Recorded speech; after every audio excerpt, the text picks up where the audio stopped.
పవన్ కళ్యాణ్ ఎన్నికల అఫిడవిట్ పై పోతిన మహేష్ కొన్ని ఆరోపణలు చేస్తున్నారు. దానికి సంబంధించిన బ్రేకింగ్ న్యూస్ మనం చూస్తున్నాం. అఫిడవిట్ లో పవన్ అన్ని అబద్ధాలు చెప్పారు అంటున్నారు పోతిన. అఫిడవిట్ ను ఒక అధికారితో తనిఖీ చేయించాలని విజ్ఞప్తి చేస్తున్నారు ఆయన. పవన్ ఆస్తులు లావాదేవీల్లో లాజిక్ సరిగా లేదు అంటున్నారు పోతిన మహేష్. జనసేనను చంద్రబాబుకు రీటైల్ గా అమ్మేస్తున్నారంటున్నారు పోతిన. రెండే సినిమాలతో పవన్ 90 కోట్లు ఇలా సంపాదించారు అంటూ ప్రశ్నిస్తున్నారు పోతిన. సినిమా సంపాదనతో వచ్చాయా లేక పొలిటికల్ ప్యాకేజ్ తో వచ్చాయా అంటూ సూటిగా ప్రశ్నిస్తున్నారు. జనసేన నుంచి బయటికి వచ్చి వైసీపీలో చేరిన పోతిన మహేష్ గారేమో ప్రజారాజ్యం పార్టీని హోల్సేల్ గా అమ్మేశాడు ఆయన. పవన్ కళ్యాణ్ మాత్రం జనసేన పార్టీని చంద్రబాబు నాయుడు గారికి రీటైల్ గా అమ్మకం చేస్తున్నాడు. ఆ ఎన్నికల అఫిడవిట్ ని ఒక చార్టర్డ్ అకౌంటెంట్ తో కాదు, ఒక ఇన్వెస్టిగేషన్ ఆఫీసర్తో తనిఖీ చేయించాలి.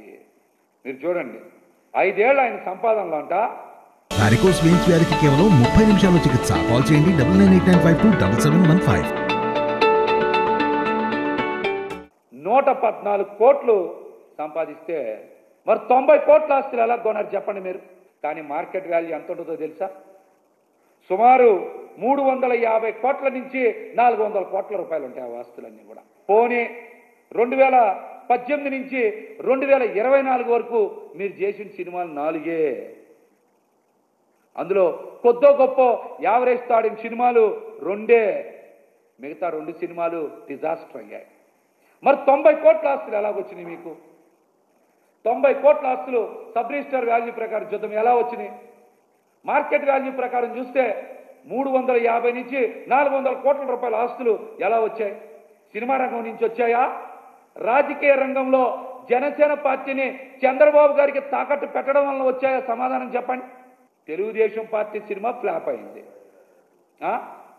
పవన్ కళ్యాణ్ గారు నటించిన సినిమాలన్నీ ఫ్లాప్ అయినాయి.